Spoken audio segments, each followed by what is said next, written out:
আজকের এই ভিডিওটি সম্পূর্ণ দেখুন। আমি আপনাকে লাইক করতে বলবো না, আমি চ্যানেলটা সাবস্ক্রাইব করতে বলবো না, শুধুমাত্র এই ভিডিওটা দেখুন, তাহলে আপনি রিলেট করতে পারবেন।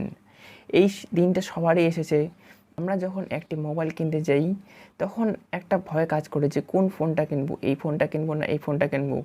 আমরা যখন দোকানদারকে বলি যে আমাকে 10,000-এর মধ্যে একটা ভালো ফোন দেখান বা 15,000-এর মধ্যে একটি ভালো ফোন দেখান, তারা কিন্তু কয়েকটা ফোন বের করে দেয়। যেই ফোনগুলো বের করে দেয় সেই ফোনগুলো কিন্তু আপনারা কিনবেন না। কেন কিনবেন না? তার কারণ দোকানদার সবসময় চেষ্টা করে যেই ফোনগুলি বিক্রি হচ্ছে না, যেই ফোনের বিক্রি কম, সেই ফোনগুলো আগে সেল করে দেওয়ার চেষ্টা করে। আর সেই ফোনে কিছু না কিছু, সেই ফোনে কমজোরি ব্যাপার অবশ্যই থাকে, তার জন্য সেই ফোনটা বিক্রি হয় না। আর দোকানদার চায় যে এই ফোনটা তাড়াতাড়ি বিক্রি করলেই হয়, তাই এই ফোনগুলো আপনারা কিনবেন না। দোকানদার কিন্তু আপনার কথা ভাবে না, দোকানদার সবসময় নিজের কথা ভাবে, নিজের লাভ যাতে বেশি হয় সেটাই কথা ভাবে। আর আপনারা মনে রাখবেন যেই ফোনগুলো সস্তা ফোন, সেই ফোনগুলোতে কিন্তু বেশি লাভ হয়। লাইফে প্রথমবার যখন আপনি ফোন নিতে গেছিলেন তখন কি ভেবে রেখেছিলেন যে আমি এই ফোনটা কিনবো? হ্যাঁ, আপনি ভেবে রেখেছিলেন যে আমি 10,000-এর মধ্যে একটি ফোন কিনবো, কিন্তু আপনি কখনোই ভেবে রাখেননি যে আমি এই মডেলের ফোন নেবো বা এই কোম্পানির ফোন কিনবো। এবার আমার কথাই বলি, আমি যখন প্রথমবার নতুন ফোন নিতে গেছিলাম তখন আমি ভেবে রেখেছিলাম যে আমি এই কোম্পানির ফোন কিনবো আর এত দামের মধ্যে কিনবো। কোন মডেল কিনবো, কীরকম ডিসপ্লে হবে, কি হবে, সেটা আমি কিছুই জানি না। তখন আমি কোনো কিছুই জানতাম না। আমি শুধু ভেবে রেখেছিলাম যে এই দামে একটা ভালো ফোন কিনবো, ফোন হলেই হবে, স্ক্রিন টাচ ফোন হলেই হবে, এরকম আমার ভাবনা ছিল। ওই দিনটির কথা ভাবুন যেই দিনে আপনি লাইফে প্রথমবার নতুন একটি ফোন নিতে গেছিলেন। ওই দিনের যে একটা আনন্দ, এখন যে আমরা একটা ফোন কিনি সেই আনন্দটা কিন্তু থাকে না। সেমভাবে কিন্তু ওই ফোনগুলো যে সার্ভিস দিত, এখনকার ফোনগুলি কিন্তু সেরকম সার্ভিস দেয় না।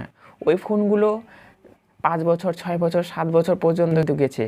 আমার মায়ের যে ফোনটি আছে সেই ফোনটি 9 বছর গেছিলো, 2009 সালে সেই ফোনটি কিনেছিল। আর ঠিক 9 বছর পরে সেই ফোনটা নষ্ট হয়ে যায়। আর এখনকার ফোনগুলি 2 বছর না যেতে যেতেই একদম উপরে। আর এখনকার ফোনগুলির দামও বেশি হয়ে গেছে আর খারাপও দিচ্ছে। ভালো জিনিস কখনোই খারাপ হতে পারে না, আর খারাপ জিনিস কখনোই ভালো হতে পারে না। ভালো ভালোর জায়গায় আর খারাপ খারাপের জায়গায়।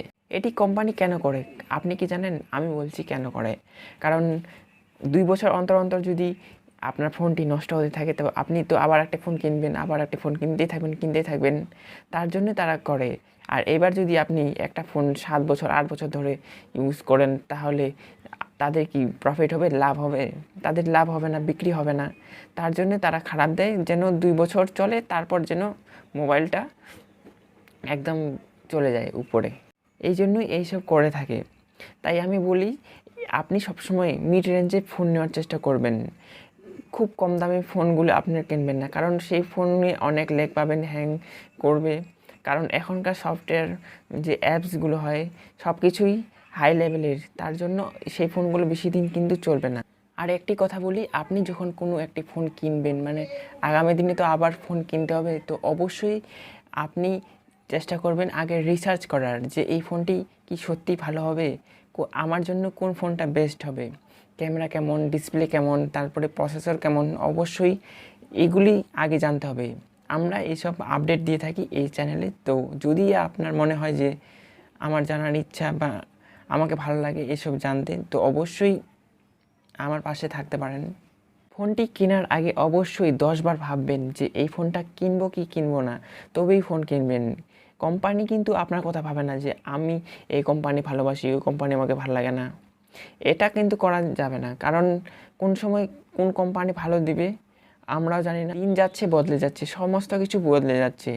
কে ভালো দিবে কি খারাপ দিবে সেটা সময় বলবে। আর আমি মোবাইল নিয়ে সবসময় রিসার্চ করি যে এই ফোনটি ভালো হবে কি ভালো হবে না, কোন ফোনটি ভালো হবে এই বাজেটের মধ্যে, এই ফোনটা কেন এত খারাপ দিচ্ছে, এইগুলো নিয়ে আমি রিসার্চ করে থাকি। আজকের কথা না, যতদিন আমি স্ক্রিন টাচ ফোন ব্যবহার করছি ততদিন ধরে আমি ফোন টোন নিয়ে রিসার্চ করে থাকি, কিন্তু তখন আমি ভিডিও বানাইনি। তো ভিডিওটি কেমন লাগলো অবশ্যই নিচে কমেন্ট করে জানান।